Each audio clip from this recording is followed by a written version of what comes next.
KBRFradio.com news, I'm Derek Sidian, and this is the weekly news recap, brought to you by Fergus Falls Monument, online at foreverstonmemorials.com, memorials that matter. Multiple New York Mills businesses are out of a home following a building fire early this morning. The Ottertail County Sheriff's Office says deputies were called to a structure fire southeast of the city of New York Mills at about 1:30 and arrived at a large building engulfed in flames. The fire departments of New York Mills, Bluffton, and Deer Creek responded to the scene and fought the fire. Deputies say the building contained multiple businesses, all of which appeared to be a total loss. No injuries were reported. The origin of the fire is not known and is under investigation by the Sheriff's Office and the State Fire Marshal's Office. A man has been sentenced after pleading guilty to having sexual contact with his friend's underage daughter.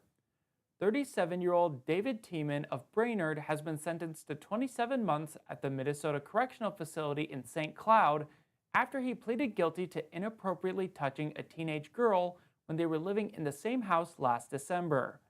Ottertail County deputies say the girl reported that Tiemann was a friend of her dad's, and after about a week of staying with them, he joined her on the couch when her dad was sleeping and began touching her inappropriately.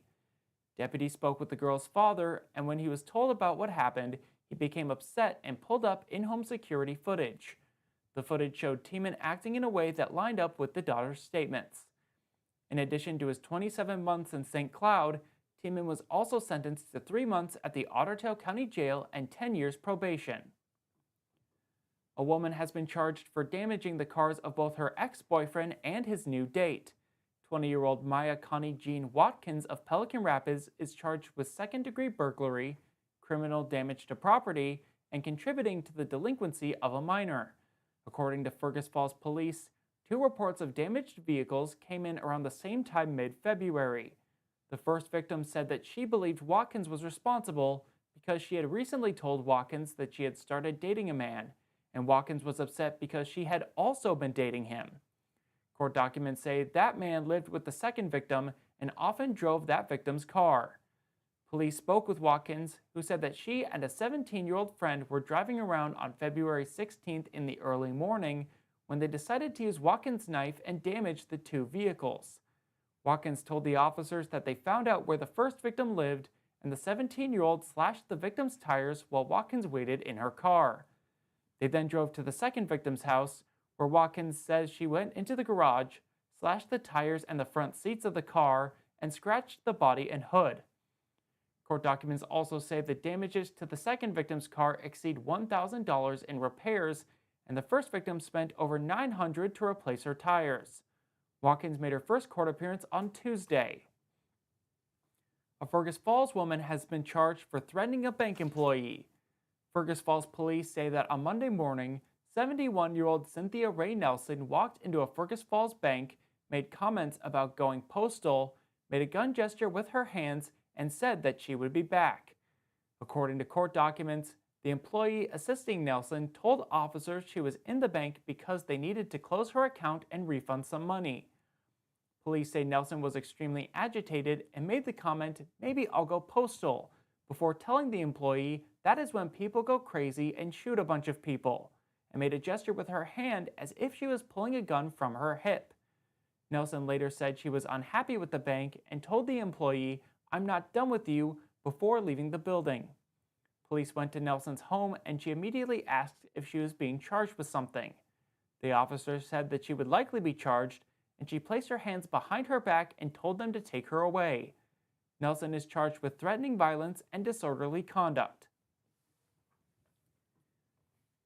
A woman that was killed in a semi-crash in Fergus Falls on Monday night was running from law enforcement prior to the accident.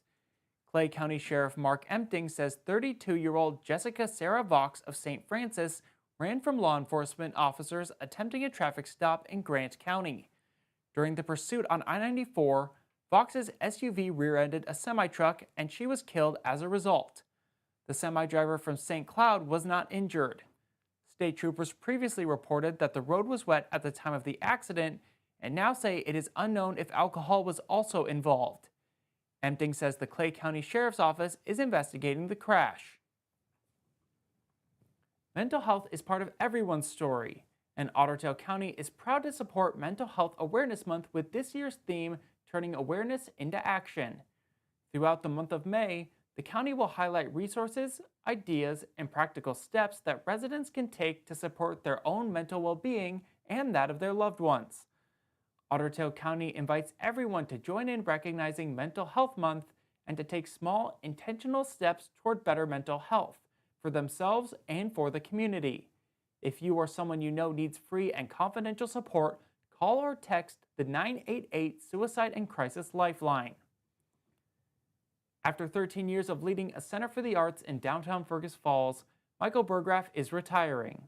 On Saturday evening, the community came out to say thank you to Michael. Burgraff said that he's most proud of the Children's Theater and the number of outreach programs that the center worked with the schools for the children. Quote, "The kids, that is the future, and the more we can give them great entertainment and get them excited about live arts, the better the future will be," end quote. Burgraff says his 13 years at a Center for the Arts is his longest tenure. Ottertail County is receiving funds from the state to purchase the Westridge Mall and clean it up. Minnesota Deed announced this week that it is giving over $650,000 in grants to the Ottertail County Economic Development Agency to purchase the dilapidated building. Deed says the funding enables the agency to acquire the mall property, clean it up, and begin the work of separating fire suppression systems so that the businesses in the mall can continue to operate while the city explores and pursues long-term plans to redevelop the site. Ottertail County Commissioner Sean Sullivan says this project represents a significant opportunity to revitalize the area, drive economic growth, and create a sustainable future for the community. This has been the Weekly News Recap, brought to you by Fergus Falls Monument, online at foreverstonmemorials.com, memorials that matter. Tonight, join Layton Media at the 6th Annual Fergus Falls Craft Beer Tour at the Bigwood Event Center. VIP ticket holders can get in starting at 5, with general admission starting at 6.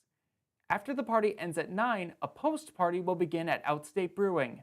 More information can be found on craftbeertours.com. For KBRFradio.com News, I'm Derek Sidian. Tune in every Friday at 12:30 on KBRFradio.com or on the Fergus Now app to stay up to date with local news. Get more news at KBRFradio.com. Sign up for email news sent right to your inbox, delivered by Cooper's Office Supply.